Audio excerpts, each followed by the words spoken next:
बिस्मिल्लाहिर्रहमानिर्रहीम, अस्सलाम वालेकुम। हिस्ट्री टेलर के मौजूद सामीन, मैं हूं अदील अहमद और आप देख रहे हैं हमारा यूट्यूब चैनल। मौजूद सामीन, आज की वीडियो में हम कोलश उस्मान सीजन 4 की किस्त नंबर 123 के दूसरे ट्रेलर का रिव्यू देंगे। किस्त नंबर 123 का दूसरा ट्रेलर जो कि रिलीज कर दिया गया है। दूसरे ट्रेलर में पहले ट्रेलर की तरह कुछ ज्यादा मनाजर देखने को नहीं मिले, ताहम जो कुछ दिखाया गया है वो काफी दिलचस्प है। इसी के बारे में हम अपना आज का रिव्यू ये देंगे। ताहम चैनल पर नए आने वाले दोस्तों से गुजारिश है कि हमारे चैनल को सब्सक्राइब करके वीडियो को लाइक और शेयर कर दें।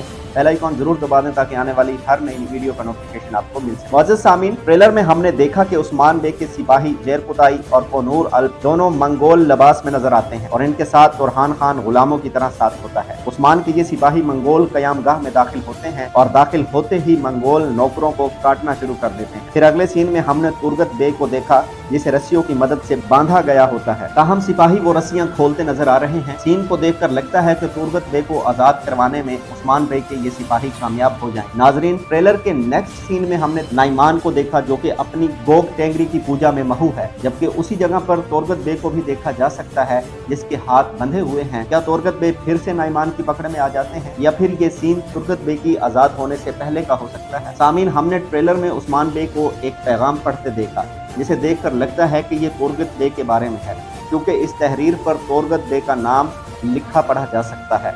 मुमकिना तौर पर यह पैगाम नाइमान की तरफ से भेजा गया होगा और इसमें तुर्गत बेग की रिहाई के बारे में शराइत रखी गई होंगी या फिर यह किसी नए मंसूबे का पेश खैमा भी हो सकता है। नाज़रीन, ट्रेलर में तुर्गत बेग शदीद गुस्से की हालत में चीखते देखा जा सकता है। तुर्गत की यह हालत अपने सिपाहियों की शहादत की वजह से हो सकती है, जिसका जिक्र हमने पहले ट्रेलर के रिव्यू में किया था। ट्रेलर के मुताबिक जब उस्मान बेग अपने सिपाहियों के साथ यानी शहर में दाखिल होते हैं तो इनका इस्तकबाल मंगोल नौकर करते दिखाई देते हैं, जहाँ पर लड़ाई के मनाजर भी देखने को मिले। नाज़रीन, दूसरी तरफ वालदा सुल्ताना इस्मिहान खातून अपने बेटे सुल्तान अलाउद्दीन के साथ खड़ी एक बार फिर नया मंसूबा बना रही है।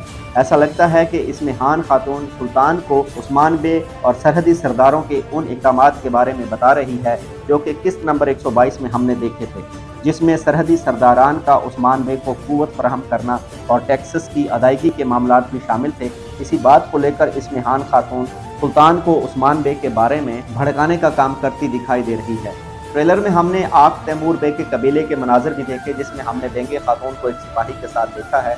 इस सारी सूरत हाल में आक तैमूर का क्या किरदार होगा अभी शायद ये एक राज है, क्योंकि दोनों ट्रेलर्स में हमने आक तैमूर या उसके कबीले का कोई किरदार नहीं देखा, जबकि हमने बुरान अल्प को जख्मी घोड़े के साथ भी देखा है जो कि शायद किसी का इशारा मिलने के इंतजार में है।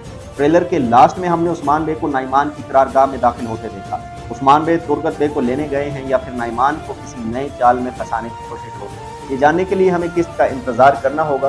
मौजूद सामीन, अगर ये वीडियो आपको अच्छी लगी हो तो हमारे चैनल को सब्सक्राइब करके वीडियो को लाइक और शेयर कर दें। बेल आइकन का बटन जरूर दबा दें ताकि आने वाली हर नई वीडियो का नोटिफिकेशन आपको मिल सके। नेक्स्ट वीडियो तक मुझे दीजिए इजाजत। अल्लाह हाफिज़।